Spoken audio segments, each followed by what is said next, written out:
지난달 2일에 제가 수요예배 설교를 섬겼습니다. 기억은 안 나시겠죠?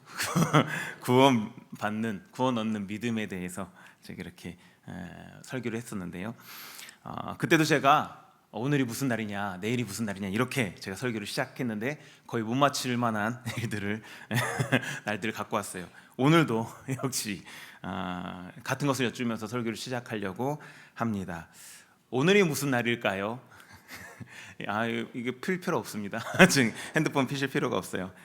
이거는 뭐 거의 맞출 못할 거라고 생각하는데도 문제를 냈으니까 제가 좀 이상하네요. 어쨌든 오늘은 바로 저희가 1학기 때 명단을 제출하고 이제 함께 기도했던 VIP들을 초청하기 16일에서 46일 전입니다. 말이 이상하죠? 16일에서 46일 전. 왜 16일이냐? 올해 VIP는요 10월 달에 각 양무리 모임에 초대하는 것도 새생명 축제의 한 부분으로 여기고 진행하고 있습니다. 그러니까 이제 10월 달이 얼마 안 남았죠? 그러니까 16일 전이고요. 또 이제 또 그것과 관련해서 다음 주에 저희가 그 강사한 목사님도 모시려고 해요. 양무리 전도와 또 양무리 관련돼서 또 이렇게 말씀을 나눠주실 그런 목사님을 다음 주에 이제 초청할 계획을 가지고 있는데요.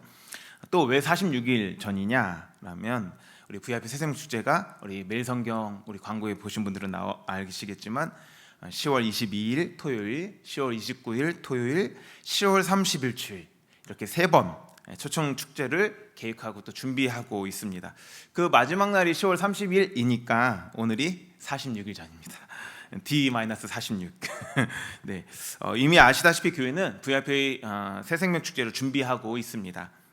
그래서 오늘 설교 순서이신 목회자가 아프신 거 아니고요. 어떤 일이 있어서 하는 게 아니고 혹시 걱정 안 하셔도 됩니다. VIP 새생명 축제를 준비하니까 그와 조금 더 직접적으로 적용할 수 있는 그런 본문을 설교하는 것이 좋겠다 하여서 오늘 이 본문을 제가 설교하게 되었습니다.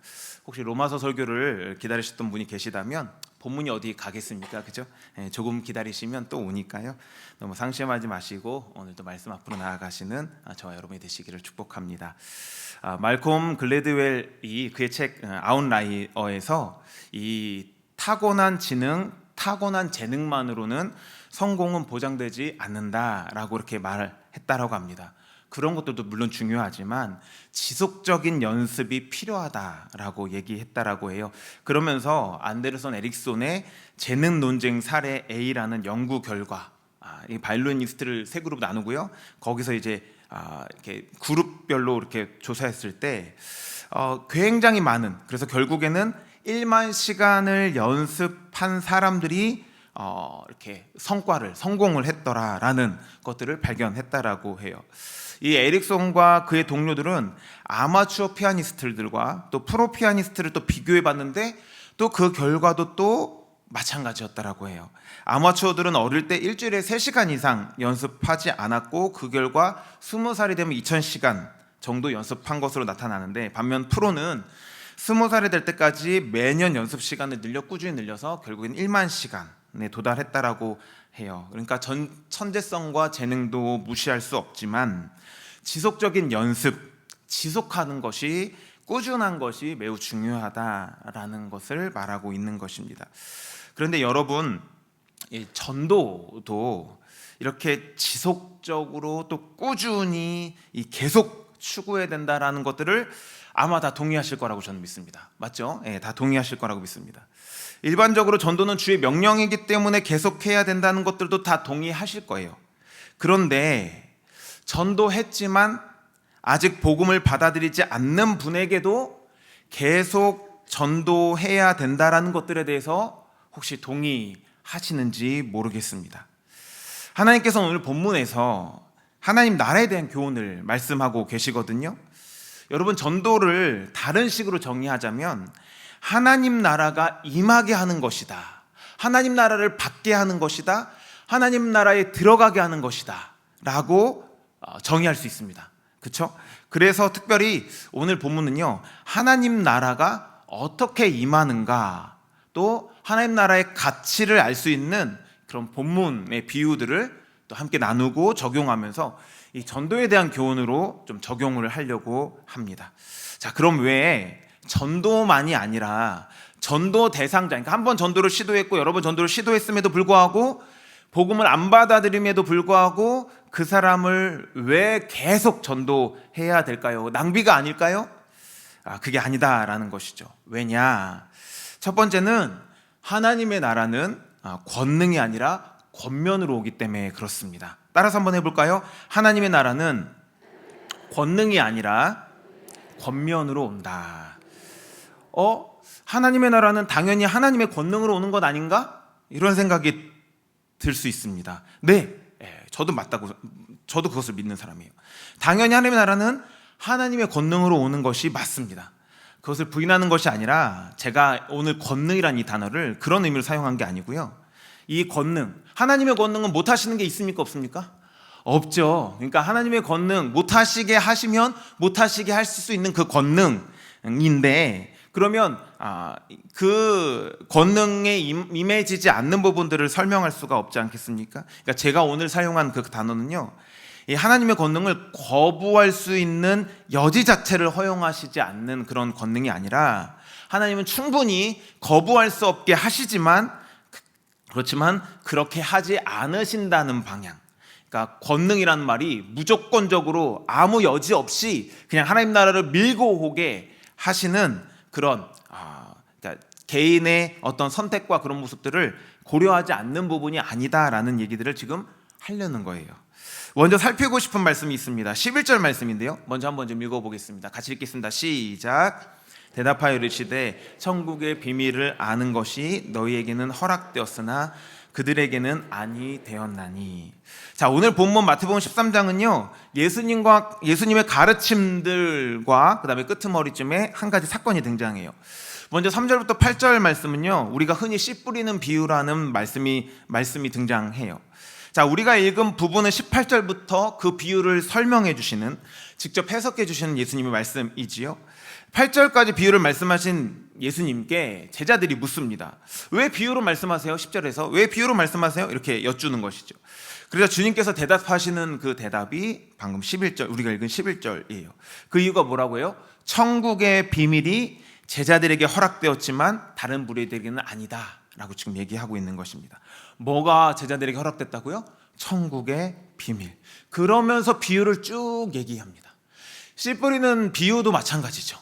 처음에 18절 말씀에 19절 말씀이죠. 19절 말씀에 천국의 비밀이라고 시작돼서, 근데 우리가 그것들을 좀 이렇게 넘겨서 읽으면요 다른 비유들은 천국은 마치 뭐 이런 식으로 나오는데, 이 말씀은 그렇게 되지 않으니까 우리가 읽은 본문이 천국에 해당되는 말씀, 천국에 대한 것이다 라는 말씀이라고 생각을 잘 못하실 때가 있어요. 근데 지금 주님께서 분명히 뭐라고 말씀하세요? 천국의 비밀에 대한 얘기들을 하신다라고 말씀을 하고 있는 것이죠. 그러니까 우리가 읽은 본문 또한, 씨 뿌리는 비유 또한 어떤 얘기예요?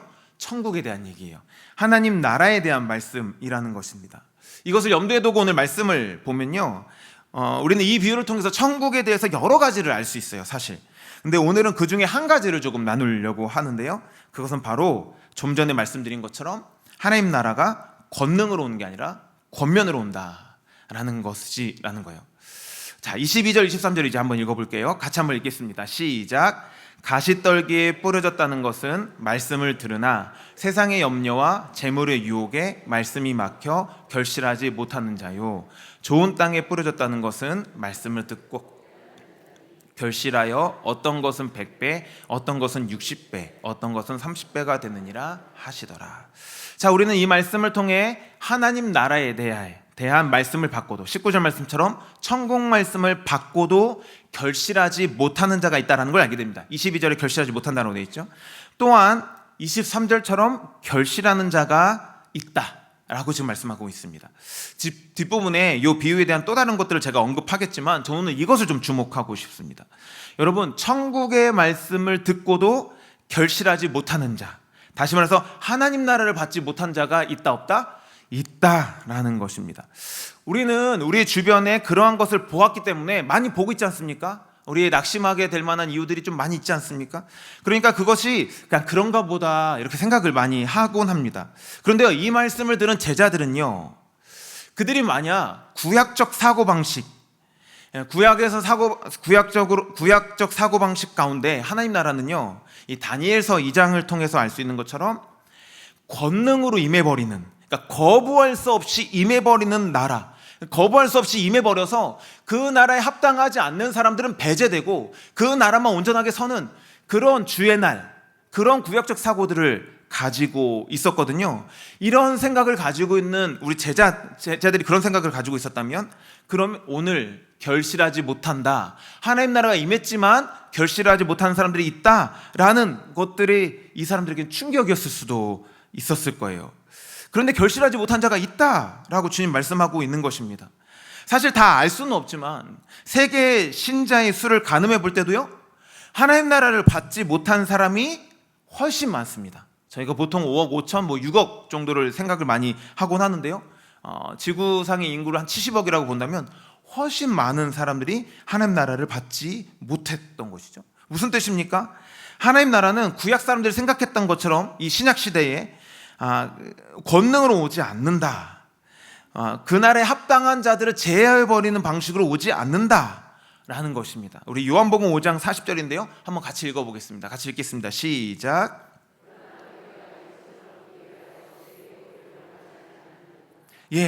이렇게 예수님께 나아가지 않는 사람들이 있다. 그런 사람들은 영생을 소유하지 못한 사람이죠. 하나님 나라를 받지 못한 사람들이요. 그 이유가 뭐예요? 스스로 선택한 거예요. 스스로 거부한 거예요. 스스로 선택해서 예수님께 나아가지 않는, 예수님 말씀을 거부한 그런 사람들이다라는 것입니다. 그러니까 그럼에도 하나님 나라는 이미 임했다라고 주님 말씀하시잖아요. 그러니까 하나님 나라가 어떻게 오는 거예요? 이런 거부할 여지가 없는 방식이 아닌 권면, 스스로 거부할 수도 있고 받아들일 수도 있는 그런 여지가 있는 방식으로 지금 하나님 나라가 오고 있다라는 것입니다. 저희가 읽은 본문 이어지는 알곡과 가라지 비유를 한번 보세요. 그때 보니까 여기도 마찬가지예요. 여기 둘 다 30절에 보니까 둘 다 추수 때까지 함께 자라게 두라. 그러니까 가라지와 알곡이 같이 있다라는 거예요. 이 세상은요, 알곡과 가라지가 같이 공존합니다. 역시 거부와 하나님 나라가 임했지만 거부의 가능성이 존재하는 시대를 지금 우리는 살고 있다라는 것입니다. 이렇게 거부의 가능성, 하나님 나라는 거부의 가능성이 있는 권면이라는 방식으로 온다라는 것입니다. 그러므로 우리는요, 품은 VIP 분들에게 그분이 안 받아들여도 꾸준하게 계속 전도해야 되는 거예요. 왜요? 지금은 스스로 거부할 수 있는 시대이기 때문에 그렇다는 거예요. 지금 오늘 비유에 나온 것처럼 지금 그 사람의 마음의 상태가 길가일 수도 있고 돌밭일 수도 있고 가시떨기 주변의 상태일 수도 있습니다. 제가 저희 교회에서 14년부터 사역을 했습니다. 그러니까 꽤나 오래 했죠. 그때는 처음 오는 목회자들은 다 이제 전도학교, 이제 페이스 아카데미로 이름을 바꿨는데 그것을 필수로 이수해야 됐어요. 지금보다 더 긴 시간을 훈련했던 걸로 기억이 되고요. 또 그래서 훈련자님과 당연히 더 많은 여러 번 전도에 참여하는 기회가 있었죠. 대부분 그 대상자들이 기억이 안 나요. 근데 아직도 제게 기억이 나는 대상자가 있습니다. 누구냐면요, 왜 기억이 날까요? 특별하다 이렇게 생각이 돼서 그렇겠죠.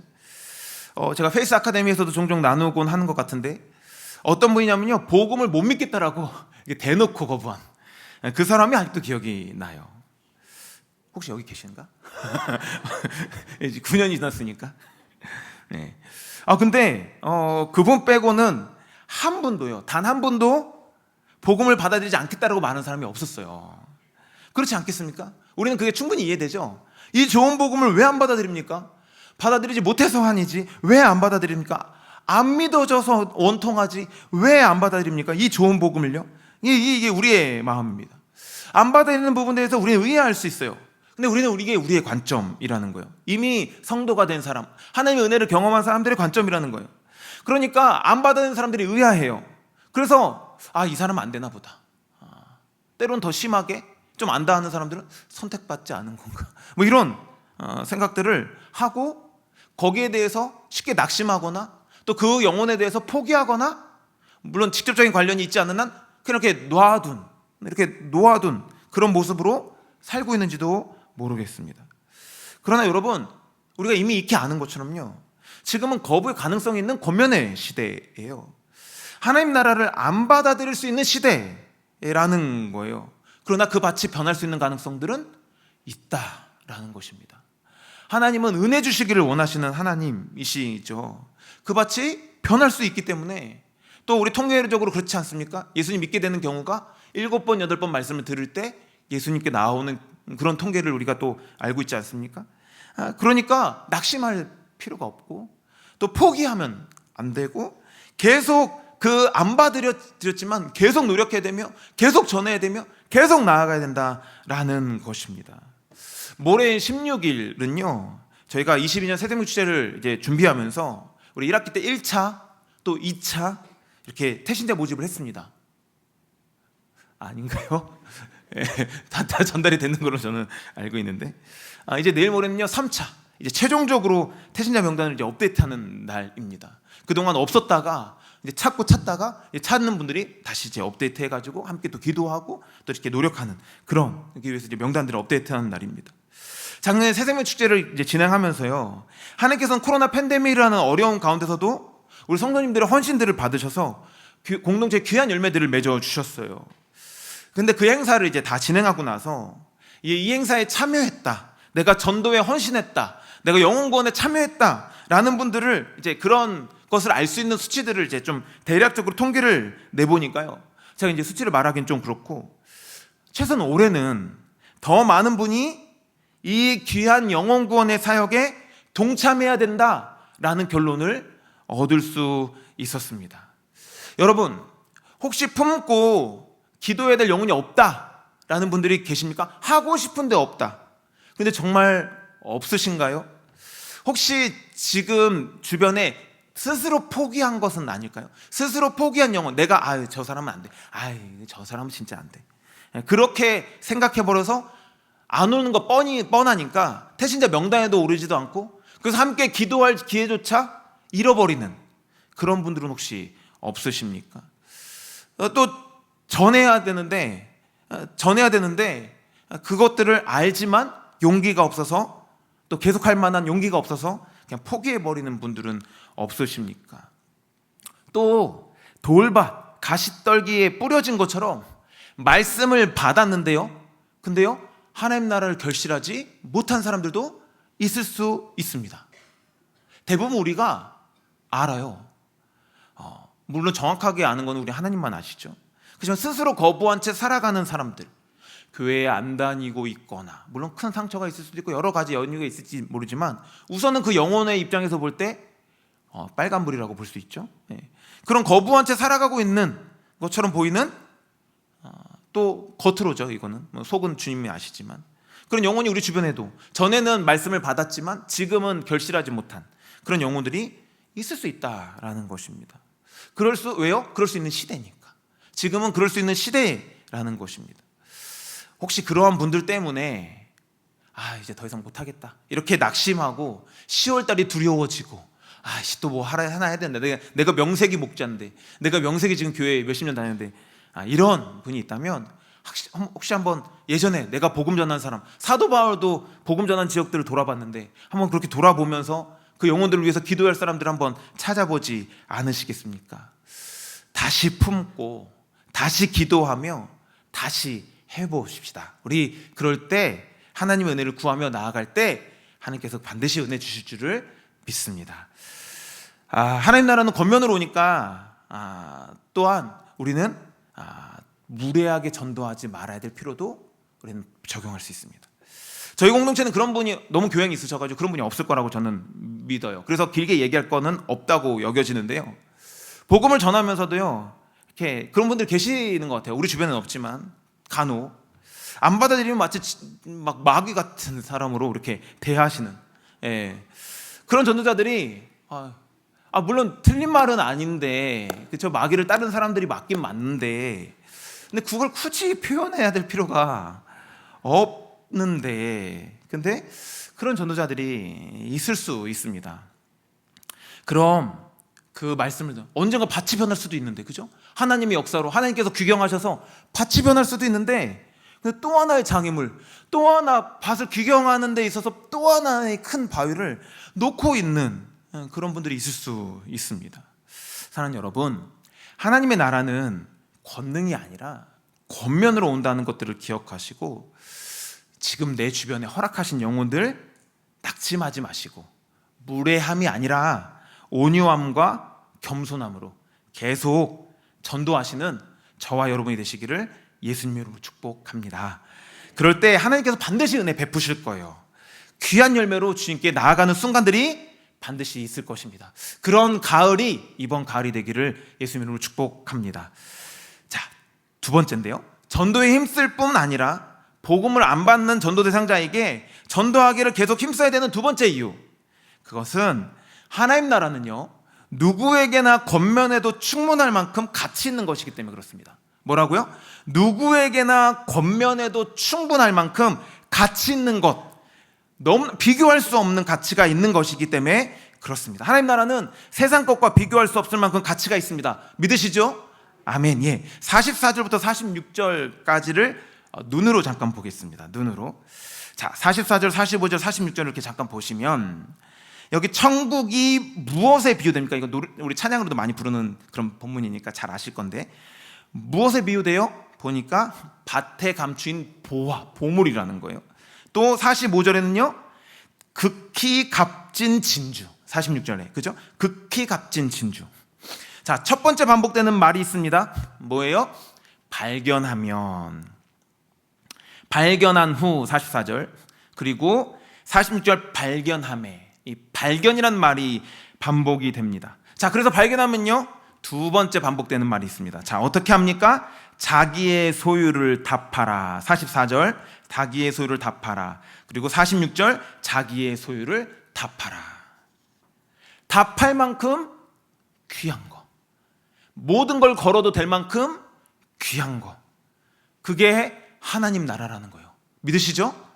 예, 하나님 나라는 너무나 가치 있기 때문에 그 사람이 그 가치를 알든 모르든지 간에 안 받아들이는 전도 대상자가 있더라도 전도하기를 계속 힘써야 된다라는 것입니다. 여러분, 이거 포기할 수 없죠. 여러분, 우리 아이들을 예를 들어볼 때 공부하기 좋아합니까? 운동하기 좋아해요? 네, 저희 아이들은 아니에요. 위험한 곳에 안 가는 거 좋아합니까? 미래의 유익을 위해 해야 할 것을 있죠. 지금 지켜야 될 것들도 있습니다.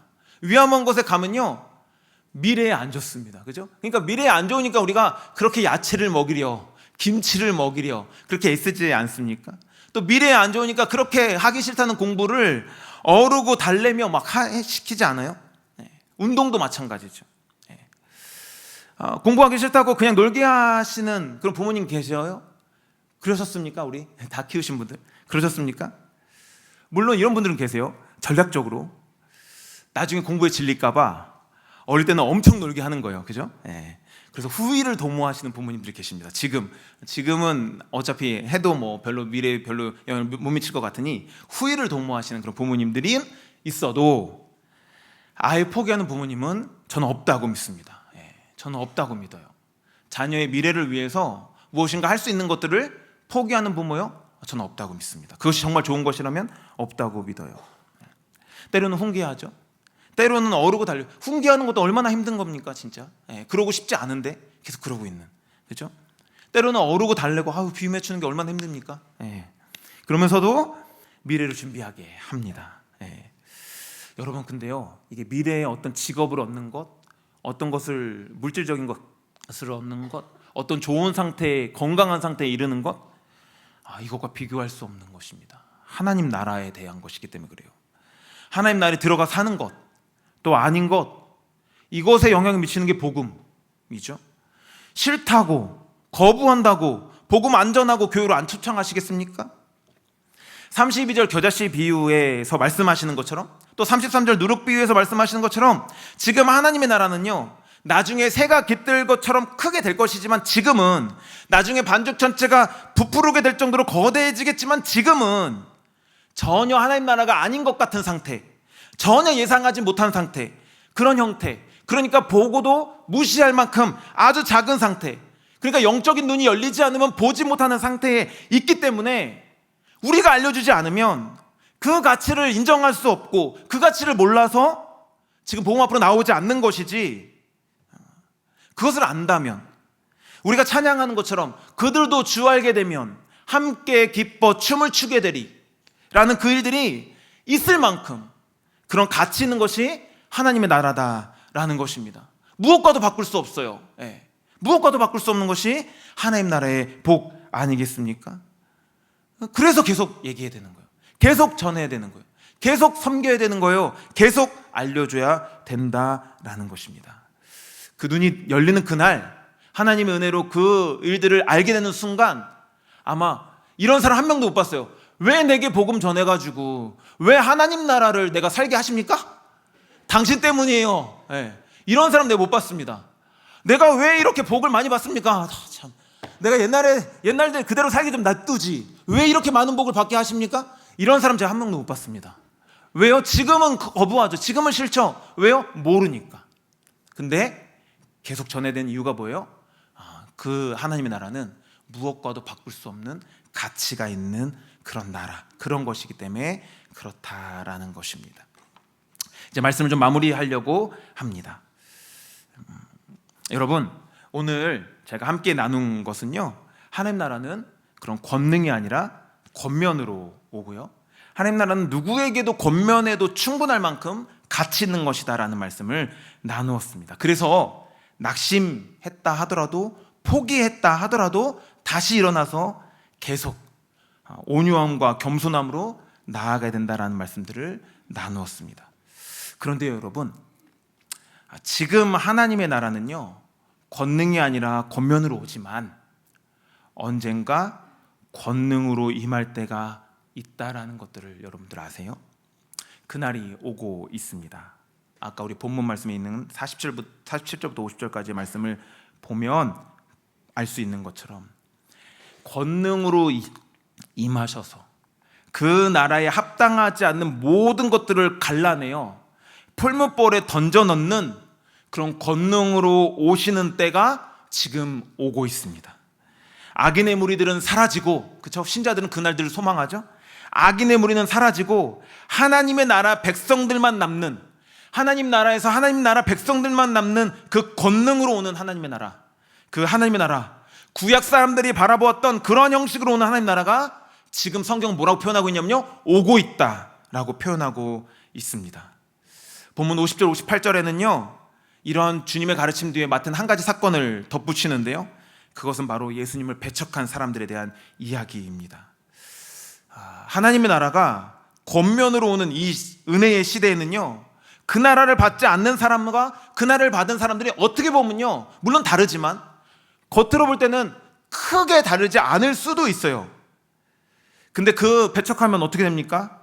그 사람들은 아마 지식과 자기가 가지고 있는 지식, 경험, 그런 것 때문에 예수님을 계속 배척했다라고 보이는데요, 그렇게 계속 예수님을 배척하면 어떻게 됩니까?